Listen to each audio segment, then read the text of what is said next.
Hoje no Alesp em Pauta nós vamos falar sobre as mulheres na ciência. Para falar sobre esse assunto eu recebo aqui nos nossos estúdios Rosmary Zenha, que é pesquisadora do IPT. Obrigada pela presença. Eu agradeço, Priscila, agradeço a Rede Alesp, cumprimento as minhas colegas que estarão comigo aqui nesse debate e parabenizar a iniciativa da Rede Alesp, porque justamente nós vamos comemorar agora, Priscila, no dia 11 de fevereiro, o Dia Internacional de Mulheres e Meninas na Ciência, que é um dia que foi implementado pela Unesco e pela ONU Mulheres, justamente para fomentar a participação das meninas nos campos da ciência e da tecnologia. Então, a iniciativa é super bem-vinda. Muito obrigada. Eu que agradeço também. Vamos receber, mas em ambiente virtual, a doutora Ana Lúcia Duarte Lana, que é professora reitora de Inclusão e Pertencimento da USP. Seja bem-vinda. Obrigada. Oportunidade importante estar aqui para poder conversar com vocês, usando esse espaço tão importante da TV Alesp, para que a gente possa divulgar e trocar experiências fundamentais na questão de gênero, na questão da ciência, nessa conexão que é tão desafiadora para todos nós aqui. Muito obrigada. Eu que agradeço. Também agradeço a participação em ambiente virtual de Ariela Maria Correia, que é aluna de mestrado do programa de pós-graduação de Biociências da UERJ. Muito obrigada, viu, pela sua participação conosco.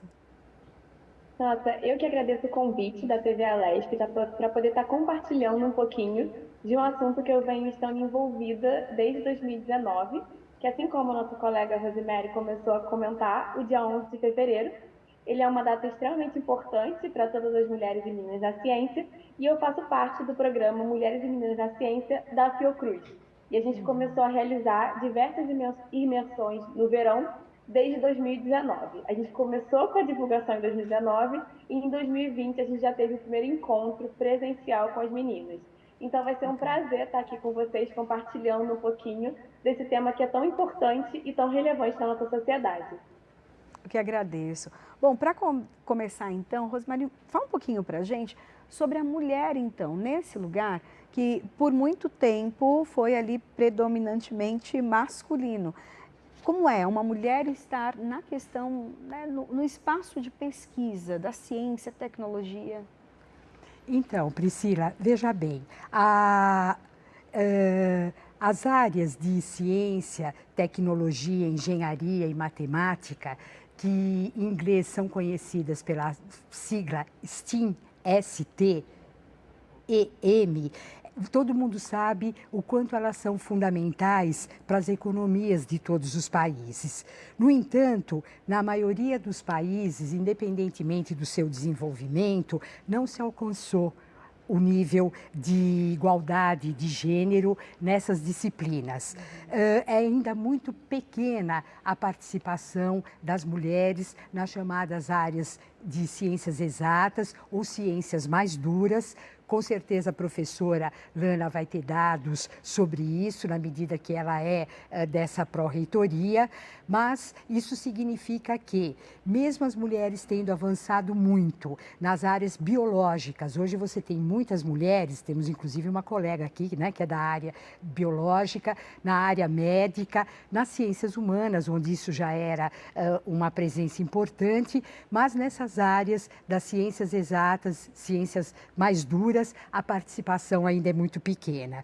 E ainda existem, por outro lado, muitos estereótipos, né, em relação às meninas. Então, eu vou dar um exemplo. Se você tem um casal de filhos, um menino e uma menina, e, por exemplo, o computador de casa quebra, automaticamente a mãe ou o pai fala: olha, fulana, chama o Joãozinho para arrumar.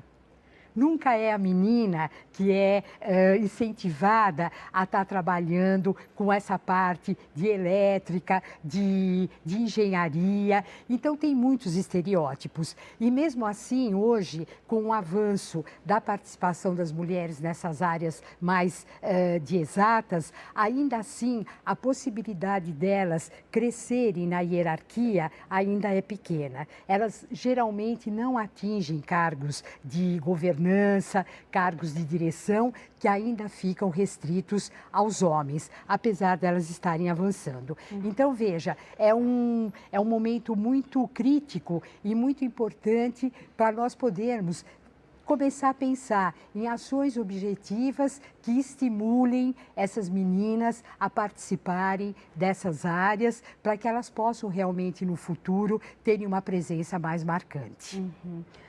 Ana Lúcia, até frente a tudo que a Rosmary trouxe para a gente, né, dos desafios e até também essa diferenciação que há, como que a universidade tem tratado esse assunto e até incentivado para que as meninas, né, as estudantes também ocupem esses lugares? Eu acho que, enfim, temos tentado implementar aí um conjunto de políticas. Ainda acho que em 2016 ou 2017, a universidade criou inicialmente um escritório chamado Escritório USP Mulheres. Hoje, a Universidade de São Paulo, desde 2022, tem a Pró-Reitoria de Inclusão e Pertencimento, da qual eu sou pró-reitora, e que tem como uma das suas áreas de atuação a questão das diversidades, onde, né, estamos enfrentando a temática do gênero, a temática não só das mulheres, mas sobretudo das mulheres. E o que a gente percebe no âmbito da Universidade de São Paulo é que, se hoje a gente tem uma equidade bastante significativa no ingresso dos estudantes de graduação, em praticamente todos os cursos. A gente está finalizando agora o ingresso do vestibular, dos vestibulares de 2024, a gente tem uma equidade bastante expressiva em praticamente todas as áreas na questão de gênero, né? Um pouquinho menos, 47%, 48% de alunas em algumas áreas, na média, porque em algumas áreas elas são majoritárias, em outras não, mas a gente tem uma presença feminina muito importante no nosso alunado de graduação em todos os cursos. Mas quando a gente vai para as carreiras, né, para as carreiras de servidor técnico administrativo, de docente, essa questão ela se apresenta de uma maneira um pouco mais complexa, um pouco mais diversa, e a gente percebe que é bastante lento o processo de alteração dos percentuais masculinos e femininos na composição da carreira universitária. Então, o que a gente tem tentado elaborar aqui na Pró-Reitoria são políticas que nos permitam criar condições mais estimulantes e mais agregadoras para que as mulheres possam não só entrar na vida universitária como estudante, depois como profissionais, mas que elas possam realizar efetivamente as carreiras e as escolhas que elas assim o desejarem fazer. Então, nós temos tido avanços importantes, temos algumas políticas que eu posso desenhar ou apresentar um pouco aqui depois, mas o fato é que a presença das mulheres em todas as carreiras, nos patamares de ingresso, ela é, digamos, inquestionável e bastante equitativa, mesmo em cursos tradicionalmente masculinos, como o curso da poli, o curso da medicina. Hoje a gente tem uma equidade de gêneros bastante, né, enfim, consolidada e que se construiu de alguma maneira muito rapidamente nos últimos anos. E, professora Ana Lúcia, até para a gente deixar, para quem está em casa, né, não conhece muito bem a parte de pesquisa, porque já é um passo à frente, né? Então, primeiro há ali a formação, a graduação, então todos são nivelados, né, têm o mesmo conhecimento, porém existem pessoas que já têm uma tendência ou se interessam ali para a área da pesquisa e vão, né, para as outras especializações. Aí, quando vai para a área da pesquisa em si, a senhora percebe que há diferença do número das mulheres, não há tanto interesse? Como funciona? Não, eu acho que também não mais. Eu vou te dar, por exemplo, os dados da pós-graduação mostram, né, porque é isso, o aluno entra, ele faz a graduação e depois ele tem uma outra etapa de formação que ele realiza após a conclusão da graduação, que aí é uma etapa claramente direcionada àqueles que se interessam pela pesquisa. Também aí a gente tem uma distribuição bastante equitativa na presença masculina e feminina. Eu acho que é na disputa pelo mercado de trabalho, né, como profissional, que essas diferenças se ampliam, mas, sobretudo, na realização das carreiras. Então, enfim, você entra como professor na universidade e tem uma série de etapas, né, de concursos e de processos de realização, de progressão na carreira. Nesse processo, as mulheres com mais, digamos, avançar, né, com mais próximo do topo da carreira, ou dos cargos de dirigente, ou dos professores titulares, que é o máximo do ponto de vista hierárquico da nossa carreira, a presença das mulheres diminui em relação aos patamares iniciais.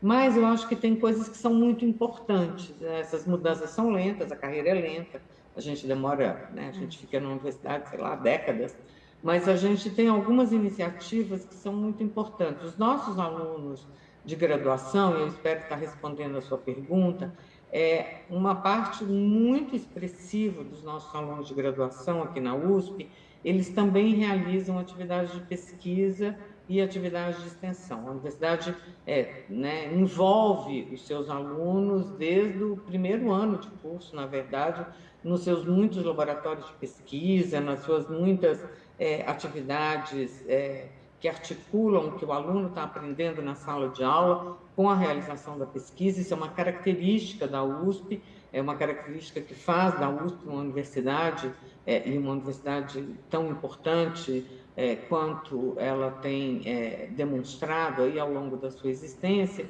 E, portanto, os nossos alunos de graduação, eles fazem vestibular e, via de regra, eles muito rapidamente ingressam aí também na realização de atividades de pesquisa. A Arielle talvez possa falar com mais proximidade cronológica disso do que eu mesma, enfim, né? Acho que foi o caso de todas nós que estamos aqui. E a gente tem hoje uma presença, né, das estudantes mulheres muito expressiva e muitas vezes definidora dos sucessos e das atividades de pesquisa em todas as áreas de conhecimento. A gente tem um programa aqui na Pró-Reitoria que chama USP Diversa, onde a gente faz parcerias com empresas que querem colaborar com o nosso programa de permanência estudantil, oferecendo auxílios para estudantes, enfim, com algum nível de precariedade ou social ou étnico-racial. E nós fomos procurados por algumas empresas ano passado que disseram que queriam alunas, mulheres de graduação, portanto, bastante jovens, na área de ciência e tecnologia, na área de STEM. E a expectativa deles é que nós não teríamos essas alunas, que nós não conseguiríamos preencher os critérios que eles tinham estabelecido para nós, pois a gente não teve nenhuma dificuldade em encontrar jovens estudantes, mulheres que tivessem interesse naqueles temas específicos, nas áreas de STEM, que tradicionalmente, sei lá, 10 anos atrás, efetivamente nós teríamos ali uma dificuldade enorme. Então, a presença feminina ela é uma presença incontestável, né, na área da pesquisa, em todas as etapas da formação e, claro, com mais, enfim, no topo, né, dos processos de formação, nos cargos diretivos, mais difícil, ou menor é essa presença, por, enfim, muitas circunstâncias, muitas características, mas até isso também a gente está mudando, né? Estou eu aqui como pró-reitora, não da área de STEM, mas como pró-reitora num cargo dirigente, sou professora titular, a professora, né, a atual diretora do IPT, também é mulher, também vem de uma área bastante dura e bastante difícil no âmbito da USP, então eu acho que os processos de transformação são inquestionáveis, o que põe uma responsabilidade muito grande para as políticas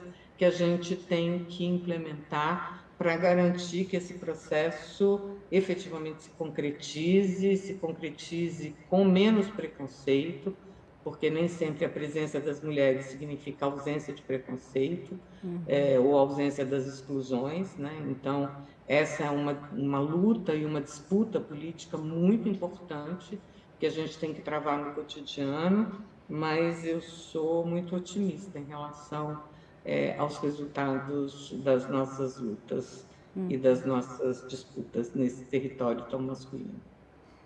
E até quem vai falar um pouquinho para a gente do resultado desse otimismo, né, e das lutas que as mulheres têm enfrentado durante todos esses anos para aumentar o número de mulheres na ciência, ou até do interesse das meninas, né, pela pesquisa. A Ariela vai contar um pouquinho para a gente como tudo começou. Você entrou na universidade, qual era a tua ideia inicial ali para a tua graduação e o que levou para a área de pesquisa?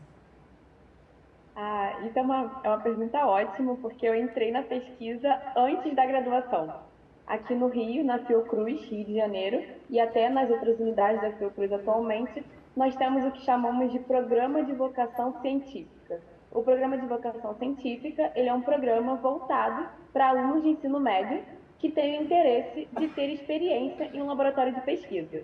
E foi assim que a minha trajetória começou dentro da ciência. Eu iniciei a minha trajetória dentro da Fiocruz, quando eu ainda tinha 15 anos, e cursava o primeiro ano do nível médio. Eu era aluna do Colégio Pedro II, também é um colégio muito tradicional no Rio de Janeiro, e por eu ter vindo desde o ensino fundamental no Colégio Pedro II, o colégio já tinha criado em mim uma visão crítica. Nada passava despercebido, nada era aceito de uma forma tranquila, sem nenhum questionamento, tudo era questionável. Eu fui ensinada a questionar tudo que era me apresentado. Então, com essa trajetória, esse início no Colégio Pedro II, por parceria com o Colégio Pedro II e a Fiocruz, eu ingressei no programa de vocação científica aos 15 anos. Ao longo da experiência do Provoc, a gente tem a oportunidade de não só apresentar o trabalho que nós desenvolvemos dentro da instituição. A gente tem uma saída da instituição, que é a participação de todos os alunos no Provoc na fase avançado, na etapa do avançado, na FESB Jovem, que é o Congresso da Federação Brasileira de Biologia Experimental. E ali, quando eu fui para a FESB, meu primeiro congresso acadêmico, primeira vez apresentando tudo aquilo que me encantava dentro do laboratório, para fora da Fiocruz, eu tive uma conversa com um pesquisador, inclusive da USP, que o congresso que eu fui foi na Faculdade de Medicina da USP de São Paulo, da capital mesmo, de São Paulo, e ele conversando comigo me perguntou, olha, você é muito nova, mas quais são as suas perspectivas para o futuro quando você for gente grande? E ali era o dia do meu aniversário de 18 anos e eu falei que o que eu queria fazer era continuar exatamente fazendo o que eu fazia na minha rotina de laboratório. E ele falou, olha, tem algumas pessoas que são escolhidas pela ciência, e mais especificamente por alguns cursos, e foi assim que eu digo que eu fui escolhida pelo curso de farmácia. E ali eu escolhi totalmente que o curso de graduação que eu gostaria de fazer era farmácia, porque quando eu entrei na Fiocruz, eu ingressei no laboratório de farmacologia.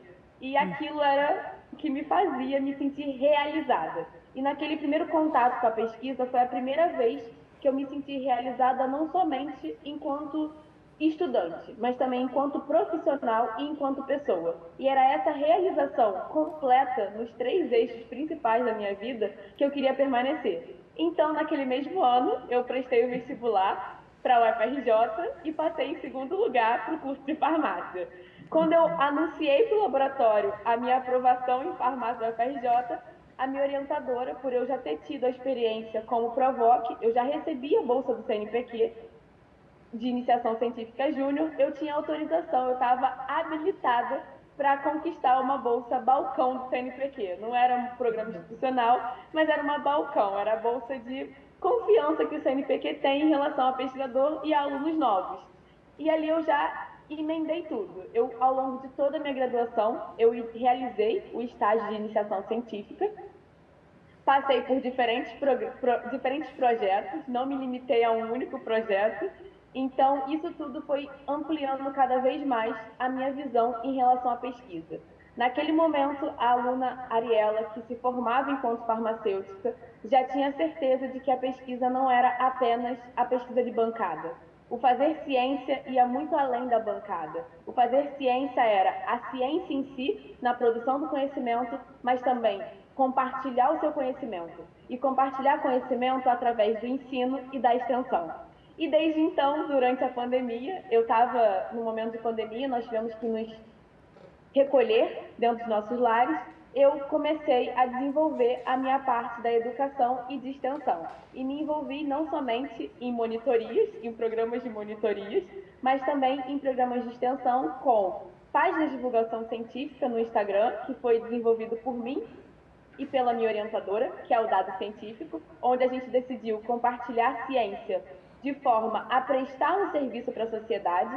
Não falávamos sobre o nosso assunto de trabalho, mas tudo aquilo que vinha de demanda frente à pandemia. Nós explicamos o que era um IFA, nós explicamos qual era o processo de desenvolvimento de um fármaco, de uma vacina e tudo mais que a pandemia nos levou a ter que explicar para a sociedade de forma simples. Mas também onde tínhamos uma visão muito clara de que era o ser humano como o centro da nossa metodologia. O que as pessoas que nos seguem, o que a população precisa e como ela precisa receber a informação. E isso deu origem a posts onde nós explicamos metodologia científica através da receita de bolo. Era o encontro entre a memória afetiva da sua casa com a pesquisa, mostrando que a ciência estava de fato em tudo que nós poderíamos imaginar. Também me envolvi mais intensamente em uma imersão de fato no programa de Mulheres e Meninas na Ciência da Fiocruz, onde nós temos o papel de demonstrar que a ciência ela é sim um caminho possível, independente da sua origem.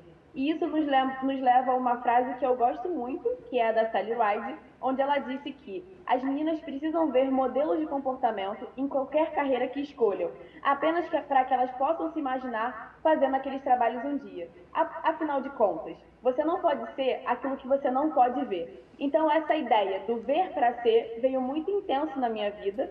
Nós levamos isso para o dado científico, mas também aplicamos muito na prática da imersão de verão no programa Meninas e Mulheres da Ciência da Fiocruz, onde nós selecionamos todos os anos alunas de nível médio do Rio de Janeiro, de escola pública, para poder passar um dia dentro dos laboratórios.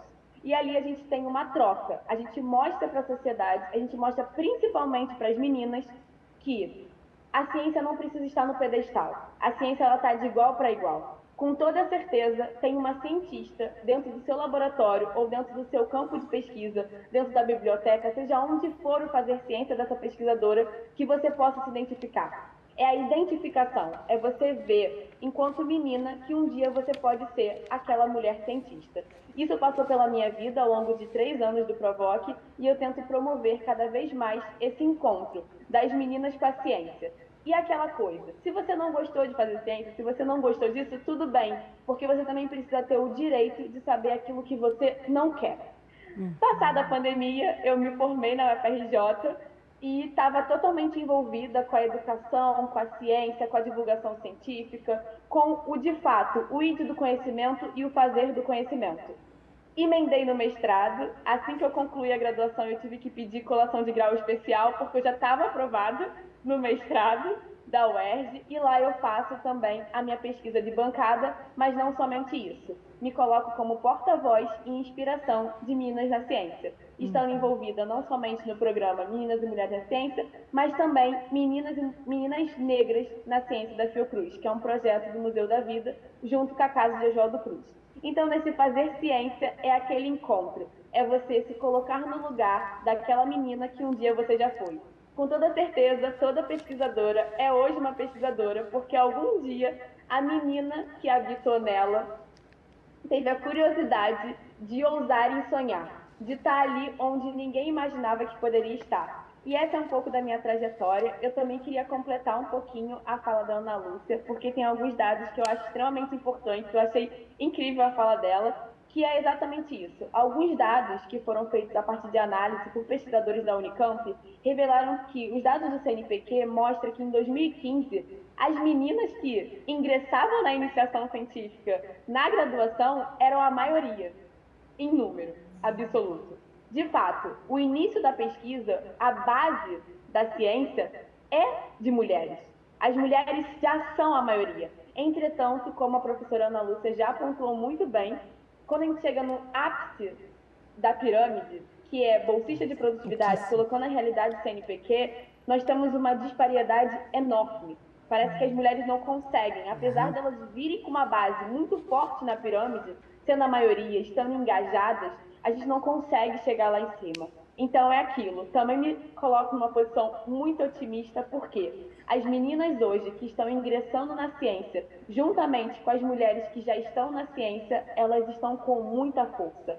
É aquilo, ninguém tira a posição que eu já ocupei. Esse lugar já está ocupado por mim, mas agora eu vou ser resistência para que eu possa estar ocupando cada vez mais. Porque o lugar, o direito de pertencer, nós já temos. Mas agora a gente tem que fazer valer o pertencimento e cada vez mais nos estabelecermos nesse mundo da ciência. O mundo acadêmico é extremamente injusto em alguns momentos, quando a gente fala da questão de gênero. Nós temos muitas mulheres na área da saúde, como por exemplo, 70% são mulheres na área da saúde. Entretanto, se a gente vai observar os cargos de liderança, agora nós estamos vendo o primeiro governo onde nós temos uma mulher como ministra da saúde. Isso já revela muita coisa. As mulheres sempre são colocadas, são destinadas, incentivadas ao cuidado, mas é só na tarefa do cuidado e não na gestão desse cuidado. Então eu me orgulho muito de estar vivendo nessa geração onde eu tenho mulheres como ministra da Saúde. A minha reitora durante toda a minha graduação foi uma mulher, foi a professora Denise Pires, e também está aqui conversando com duas outras mulheres que também ocupam cargos de chefia nas suas universidades, nos seus institutos de pesquisa. Então é acreditar que se nós criamos uma base forte, se nós criamos programas que incentivam o ingresso das meninas, onde nós credibilizamos o sonho da menina, nós vamos chegar cada vez mais longe. Eu sou resultado de diversos programas de incentivo à pesquisa, sou resultado desde o meu ensino médio à inserção na pesquisa. O programa de vocação científica da Fiocruz foi um divisor de águas na minha vida. Ele mudou completamente o que eu acreditava e o que eu não acreditava, quais lugares eu acreditava que eu poderia pertencer. Os programas de iniciação científica institucionais foram fundamentais para a minha permanência na graduação, porque é aquilo, a gente pode ingressar na universidade pública, mas permanecer na universidade pública também é um grande desafio. E esse desafio foi superado por mim, graças aos programas institucionais de iniciação científica, e hoje, se eu consigo desenvolver um mestrado, é porque eu tive as oportunidades oferecidas. Eu tive oportunidades governamentais. Eu tive acesso à educação pública de excelência e qualidade.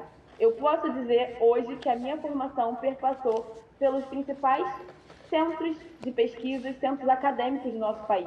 Então, isso são oportunidades que nós tivemos. Todos os ingressos me foram permitidos. Então, hoje, o meu papel, depois de ter passado pelas oportunidades, é criar novas oportunidades para as meninas. Todas as vezes que eu vejo no Instagram alguém mandando um direct no dado científico, que é uma menina que quer conhecer a Fiocruz, eu dou um jeito de fazer com que ela passe um dia dentro do laboratório. A gente cria essa possibilidade, porque para mim foram 3 anos de transformação, mas às vezes a gente não tem a consciência de que um dia pode mudar completamente os sonhos e as perspectivas dessa menina. Você pode tornar aquela menina protagonista da sua trajetória. Eu digo que hoje toda a minha trajetória foram escolhas. Eu não fui colocada, eu não estou onde eu estou hoje porque alguém sonhou isso para mim. Eu tive a chance de ser protagonista e sonhar por mim. Então, esse é o meu papel. Eu vejo que a ciência é isso. A ciência age em colocar protagonistas. é você como autor central da sua vida. Então, inserir meninas na ciência é isso, é elas criarem trajetórias, deixarem conhecimentos fundamentais para a nossa sociedade, porque a ciência é criar conhecimento, é gerar novos conhecimentos, mas também colocar ela como uma cidadã, onde ela é cidadã protagonista. Ela não foi direcionada porque a sociedade esperava isso, porque um contexto histórico esperava isso dela, mas sim ela enquanto tomadora de decisões. Então, para mim, estar na ciência é isso, é poder tomar decisão da minha própria vida e poder direcionar os meus sonhos.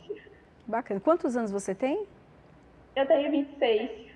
26 anos, cheia aí de sonhos, né? E principalmente de realizações. Depois a gente vai fazer agora um intervalo, daqui a pouco nós vamos voltar sobre esse assunto. Até eu vou perguntar, já vou dar um spoiler aqui da pergunta para a Rosmary. Toda a pesquisadora, ela é assim, empolgada, sonhadora, quer descobrir alguma coisa? Você vai me responder daqui a pouco, a gente já volta.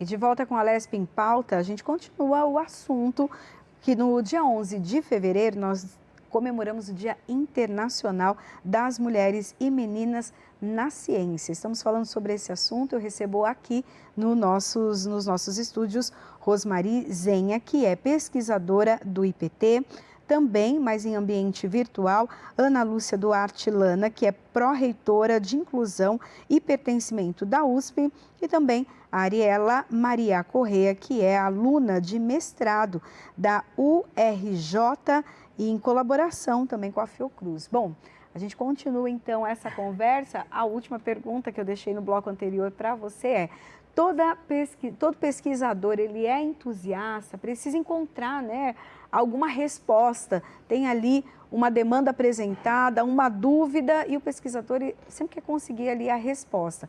Tem essa empolgação que é necessária, senão você desiste, né, porque são às vezes anos de pesquisa para determinado assunto, mas também tem os desafios que nem todo mundo, que até tem esse pesquisador interno, como a Ariela falou, mas que não consegue desenvolver? Exatamente. Eu acho, Priscila, que esse é o grande desafio, né? Logicamente que todo pesquisador, todo aquele que se vincula à ciência e à tecnologia tem um entusiasmo grande, porque está lidando com avanços do conhecimento, com novas descobertas, é uma coisa natural. Mas, infelizmente, grande parte da nossa população tem muito pouco acesso, eu diria, inclusive, a conhecer esse mundo do que é fazer ciência, esse mundo do que é fazer tecnologia.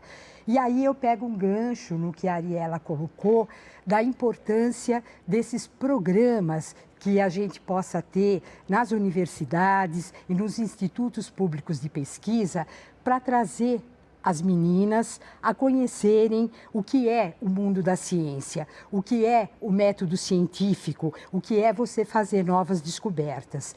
E, nesse sentido, o IPT também, a exemplo do que faz a universidade, o que tem feito os demais institutos de pesquisa, desenvolveu um projeto chamado Jovens Pesquisadoras, a inserção das meninas na ciência e na tecnologia, onde nós trabalhamos com meninas da comunidade da Água Branca, né, da favela da Linha, da favela do 9, justamente para trazer essas meninas de baixo poder aquisitivo, vivendo em territórios frágeis, né, com vidas bastante difíceis, a conhecer um pouco o que é o mundo da ciência e da tecnologia. E aí, ao trazê-las ao IPT, o que nós tentamos inovar foi no sentido de que elas não somente conhecessem um laboratório do IPT, porque uma coisa coisa é você ver os equipamentos, os microscópios. Outra coisa é você poder vivenciar o que seria fazer uma pesquisa. E aí vai para aquilo que você me perguntou. Nós tentamos fazer o seguinte, a gente trouxe as meninas, depois nós vamos passar, inclusive, um pedacinho do vídeo que nós fizemos e propusemos para essas meninas um desafio. Fizemos um jornalzinho, né, que está aqui, fictício, onde nesse jornalzinho tem prédio desaba no litoral norte de São Paulo. Então, colocamos para as meninas uma situação de um prédio que desabou no litoral norte de São Paulo e dissemos a elas, vocês agora vão estar aqui conosco investigando por que o prédio caiu. Né?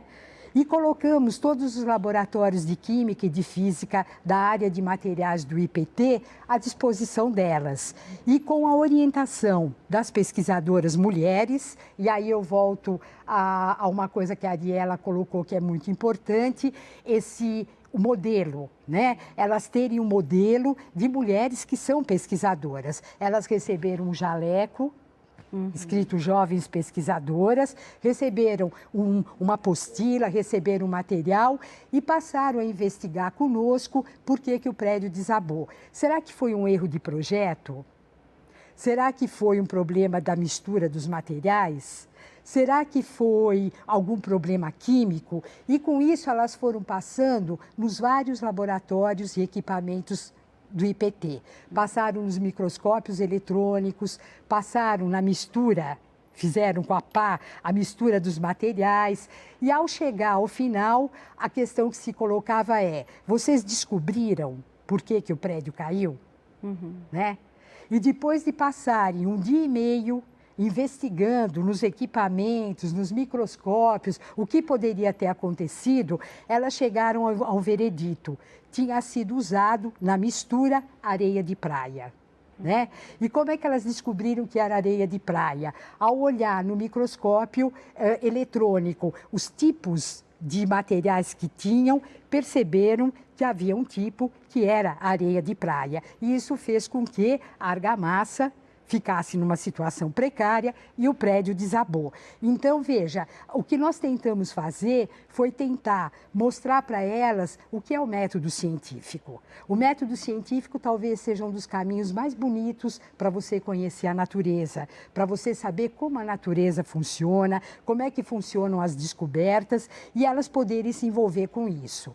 E qual que era, Priscila, o nosso grande objetivo? Era que nós pudéssemos trazer isso para a Assembleia Legislativa de São Paulo e a gente, inclusive, apresentou o filme, o vídeo, na íntegra, no evento do ciclo de debates do Instituto Legislativo Paulista, para que talvez alguma deputada mulher aqui na casa pudesse elaborar um projeto de lei que permitisse que, pelo menos uma vez por ano, todo o sistema de ciência, tecnologia e inovação do Estado de São Paulo, composto pelas universidades estaduais, as federais e os 18 institutos públicos de pesquisa, pudessem abrir suas portas para fazer esse tipo de trabalho com meninas frágeis, com meninas da periferia, com meninas de assentamentos urbanos precários, para que elas pudessem, que acontecesse no âmago delas o que você falou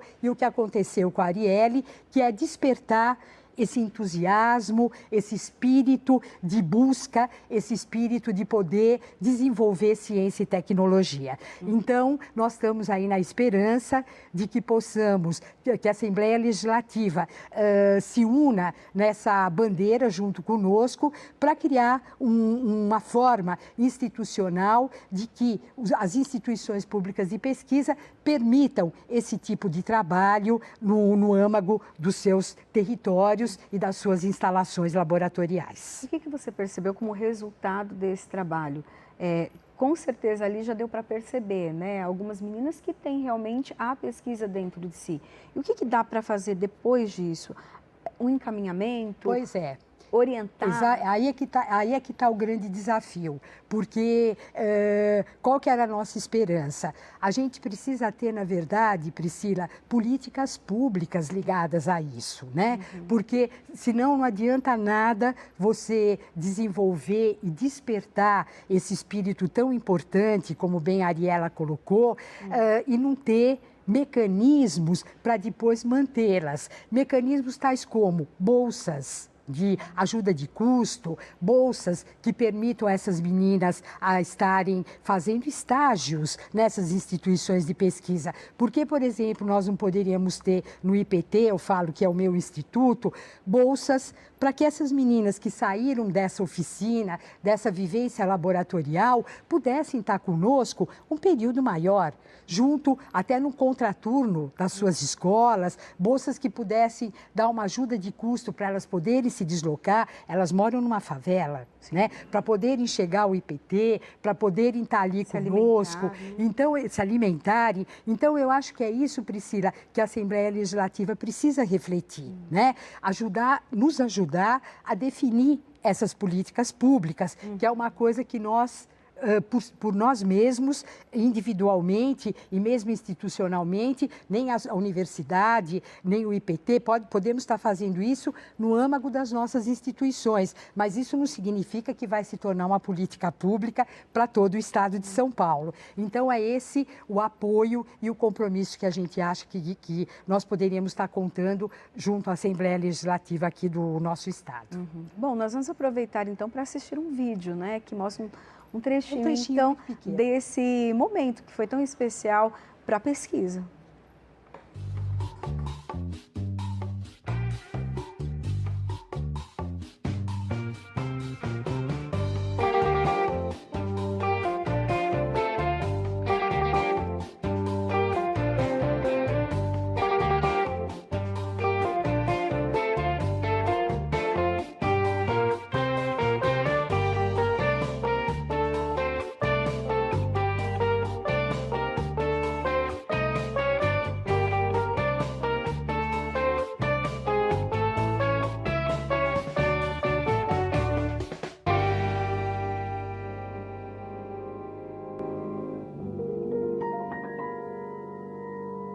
Meu nome é Daniela, eu tenho 17 anos e eu nasci aqui em São Paulo. Eu moro com os meus pais e eu tenho 2 irmãos.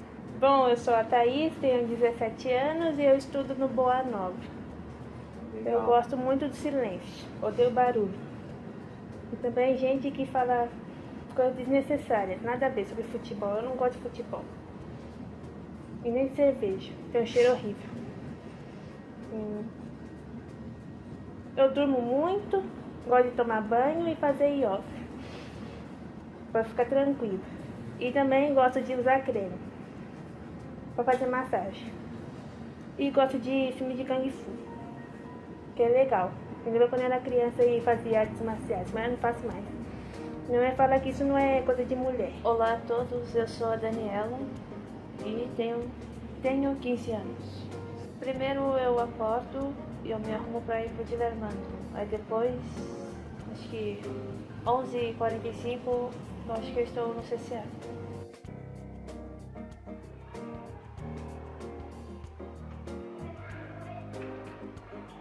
E quando eu chego lá eu fico sentada, aí depois eu almoço com os funcionários porque eu tenho medo de ser vista no refeitório quando tem muita gente, eu não consigo comer.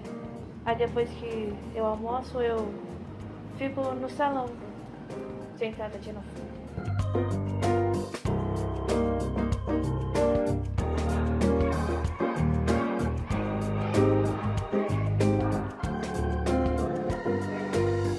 Meu nome é Mirna, eu sou coordenadora pedagógica no Rogacionista há 8 anos, aprendendo muito sobre o serviço da assistência social e trabalhando com essa criançada aí de 6 a 14 anos. Conhecendo, né, a comunidade do CEASA, conhecendo o entorno da Leopoldina, que tem esse contraste entre os prédios de alto padrão e a comunidade e um parque que todo mundo frequenta, e a luta aqui no bairro para ter um espaço para eles.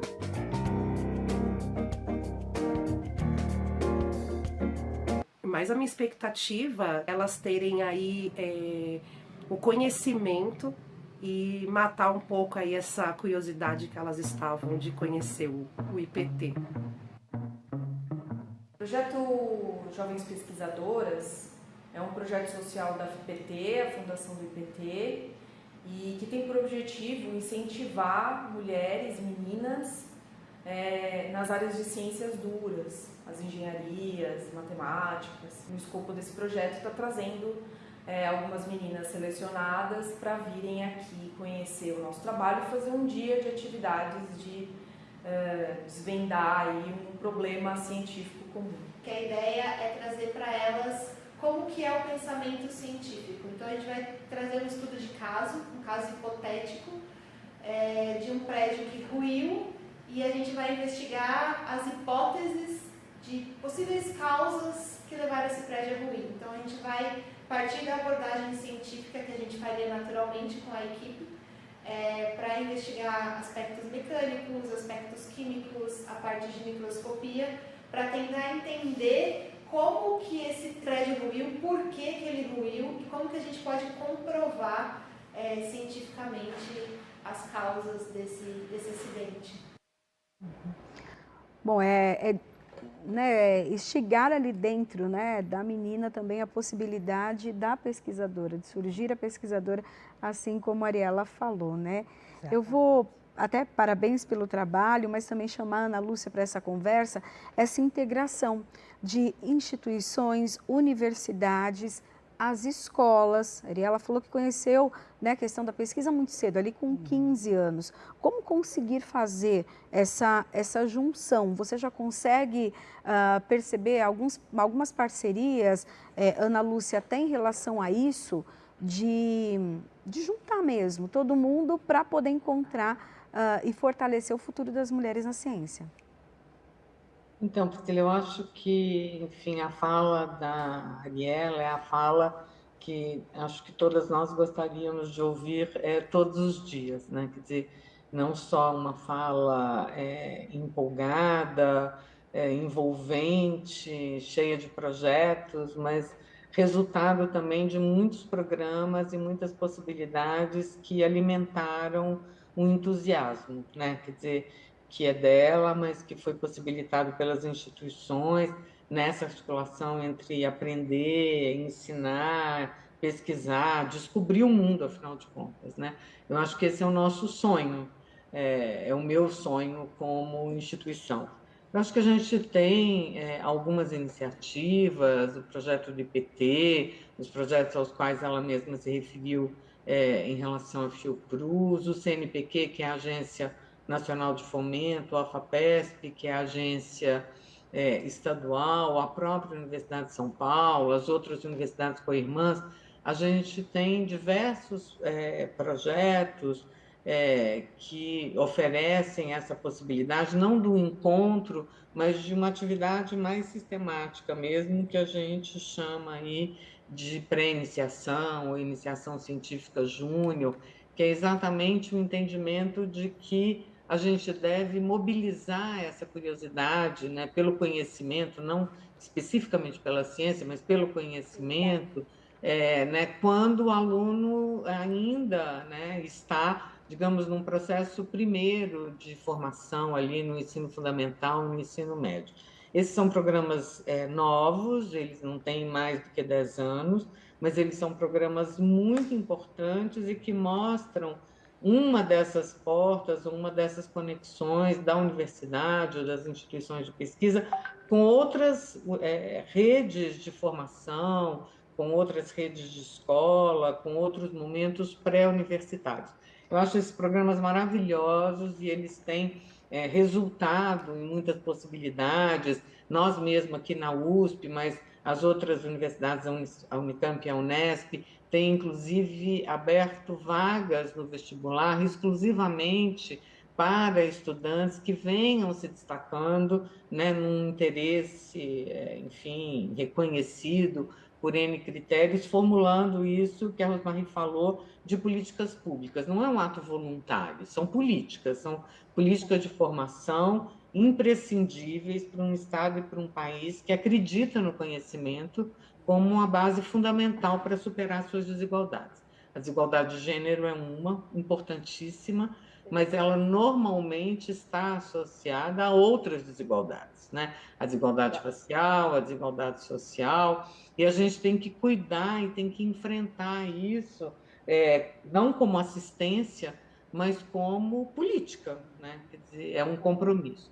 E eu queria falar um pouquinho disso, eu tenho muito orgulho, né, e um desafio imenso pela frente, porque desde 2022, com essa Pró-Reitoria de Inclusão e Pertencimento, a Universidade de São Paulo tomou para si essa tarefa que ela realizava de uma forma importantíssima, mas descentralizada, de articular e fomentar os seus programas de permanência. Eu acho que essa é uma fala importante no raciocínio da Ariela, também presente na perspectiva e nos desafios colocados pelo programa do IPT e nas suas perguntas, ou seja, como, né, como nós estimulamos que esses alunos diversos, que esses jovens diversos queiram vir para a universidade em todas as áreas, não desistam, porque eles entram e depois eles se apavoram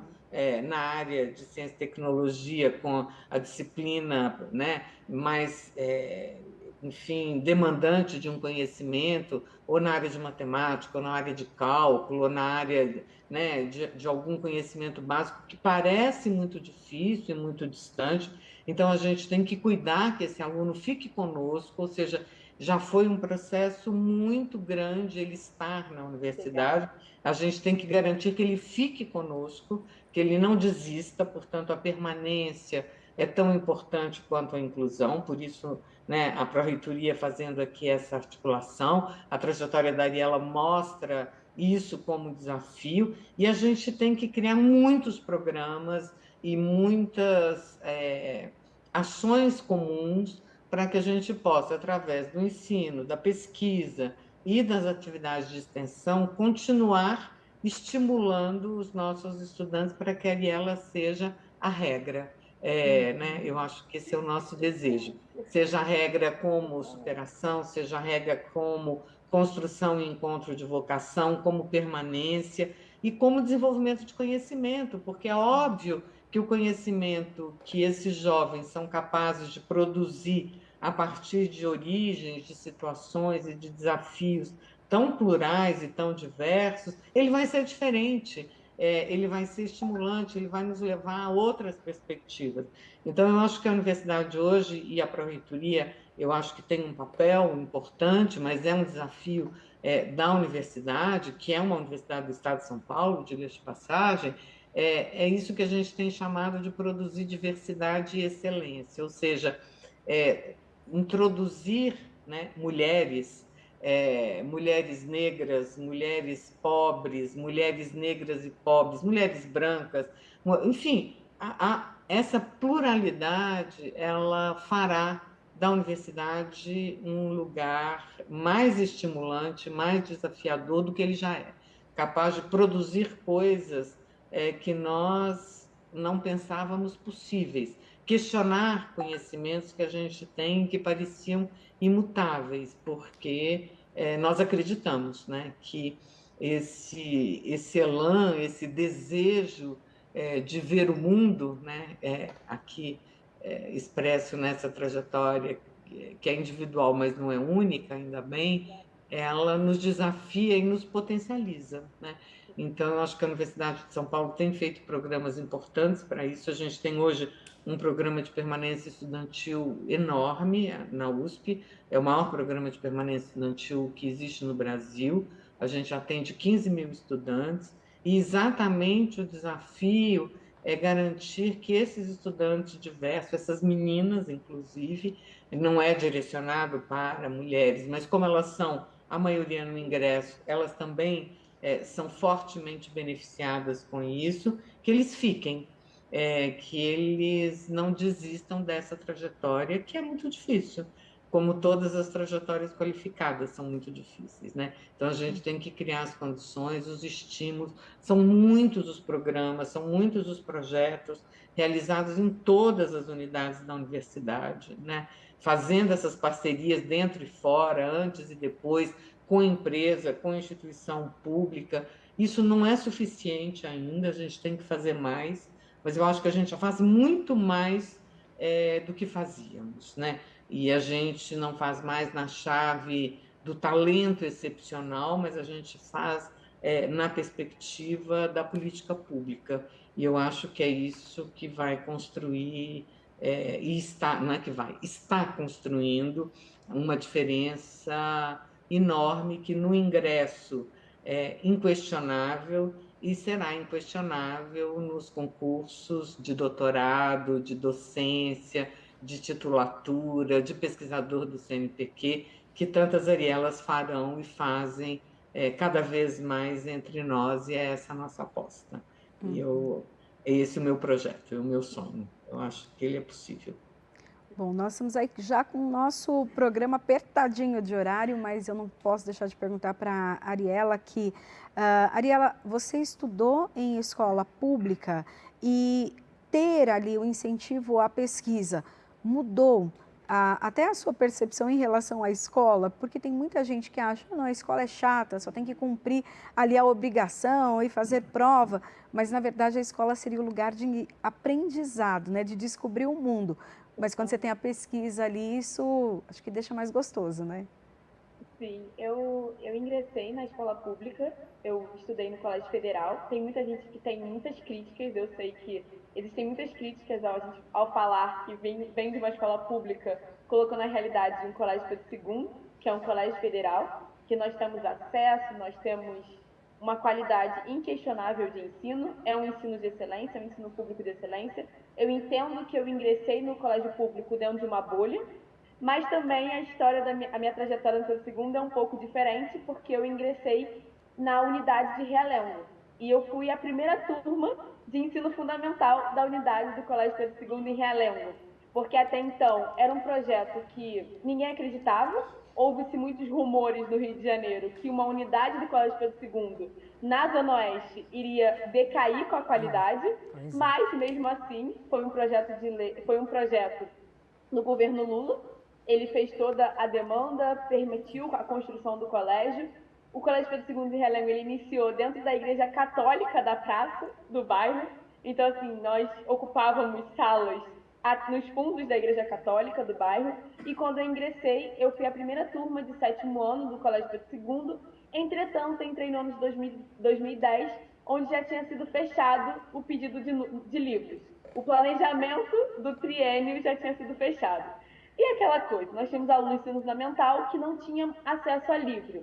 E foi a partir dali que eu digo que foi um diferencial para mim, a vivência no colégio público, e que trouxe um diferencial para a minha trajetória. Foi quando os professores conversaram com a gente e falou: vocês vão produzir o próprio material didático de vocês. Nós vamos de um trabalho coletivo, é aquilo, é um tecer coletivo dentro do ensino. E os professores nos ensinaram no 7º ano a fazer leitura de artigos científicos para tentar elaborar apostilas. E a autoria, da forma mais engraçada ou da forma mais justa hoje em dia possível, não era a autoria do professor, era a autoria do professor em conjunto com a turma. E ele fazia questão de listar no final da apostila os autores. Então, naquele momento, foi construir o Colégio Pedro II, unidade de Realengo. O Colégio Pedro II, inquestionavelmente, ele já tinha uma base muito forte. Entretanto, nós tínhamos alunos de 11 anos construindo um colégio novo na Zona Oeste. E quando eu encerrei, eu permaneci no colégio do 7º ano até o 3º ano do ensino médio, e eu fui a primeira turma a concluir uma faixa de formação naquela unidade. E o resultado foi que 100% dos alunos foram aprovados no Enem. Não teve um aluno do meu ano, do 3º ano do ensino médio, que não obteve a aprovação no Enem, no Exame Nacional do Ensino Médio. Isso que isso prova, foi uma né? muito grande para a nossa unidade. Ter a certeza de que o que nós construímos de conhecimento, o que nós construímos de história, fez a diferença na construção do Colégio Pedro II em uma área que até então era negligenciada pelo poder público e desacreditada quando foi dada a oportunidade. E logo em seguida veio a unidade de Caxias, que também era numa área que não era negligenciada pelo poder público, era na Baixada Fluminense do Rio de Janeiro, e mais uma vez, os alunos dessas duas unidades obtiveram um grande êxito no vestibular. Não foi a falta de livro que nos impediu de construir quem nós iríamos ter construídos, tanto enquanto instituição, como também seres humanos, porque é uma coisa que eu falo. O diferencial da minha formação no colégio público foi: o aprendizado não se limitou à sala de aula. O aprendizado ele não se limitava ao conhecimento acadêmico para passar no vestibular. Eu iria passar em qualquer prova que eu me colocasse, porque eu tinha uma formação enquanto cidadã, um pensamento crítico que, diante dos desafios, conseguia se desafiar, conseguia desenvolver o pensamento frente a qualquer desafio colocado. Então, o Colégio Pedro II tem todo o meu coração, toda a minha gratidão, porque é um colégio diferenciado, é um colégio onde coloca o aluno enquanto protagonista.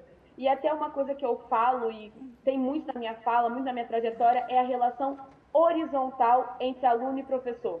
Nós temos uma hierarquia, nós sabemos da hierarquia clara que existe, mas é um relacionamento de: eu estou aqui para aprender com você e você está aqui para aprender comigo. Tudo que a gente vai aprender, tudo que a gente vai construir vai ser de uma relação recíproca. Eu vou te oferecer um conhecimento e você vai me oferecer suas vivências e suas experiências, e assim nós vamos cada vez mais formarmos novas versões de quem nós somos hoje.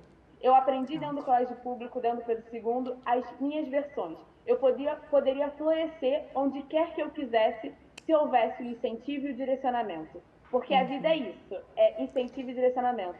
Então, eu sempre tive um carinho muito grande pela educação, um carinho muito grande pelo colégio, porque eu me sentia em casa no Colégio Pedro II. Eu passava mais tempo no colégio do que em casa, tudo bem, as atividades extracurriculares eram muito incentivadas, mas eu digo que hoje eu tenho uma terceira língua que não é... Eu tenho o português, o inglês, mas eu tenho o francês, graças à minha formação no Pedro II. Nós levávamos muito a sério. Nós éramos submetidos, nós tínhamos a oportunidade de, com a nossa formação, fazer prova do Delphi. Prova do Delphi que meus colegas hoje só conhecem na pós-graduação, e eu fiz uma prova do Delphi ainda no nível de ensino médio. Nós tínhamos uma formação e uma base para isso. Então, é você ver a escola como um terreno fértil para florescer novas flores num campo da vida. Então, o Pedro II ele fez com que ele plantou a semente e permitiu que nós florescêssemos. E para florescer você tem que ter o cuidado. Então, é isso. Minha trajetória linda foi sua história, linda sua história, Ariela. E a gente já, assim, estouramos o nosso programa, mas já aviso aqui ao nosso produtor, vamos ter que marcar a versão 2 para continuar, porque realmente é um assunto muito interessante que ainda tem muita coisa para explorar. E é muito bom quando a gente vê um case de sucesso, não só de uma pessoa em especial, né, não só da Ariela, mas uma escola também que pôde desenvolver ali outras pessoas. Quero agradecer, então, a participação hoje aqui conosco de Rosmari Zenha, que é pesquisadora do IPT. Também tivemos a Ana Lúcia Duarte Lana, pró-reitora de Inclusão e Pertencimento da USP, e a Ariela Maria Correia, que é aluna de mestrado. Muito obrigada pela participação de vocês. A gente fica por aqui. Olha, o Alesp em Pauta termina aqui, mas a gente ainda se encontra na programação da Rede Alesp. Até o próximo programa. Tchau, tchau.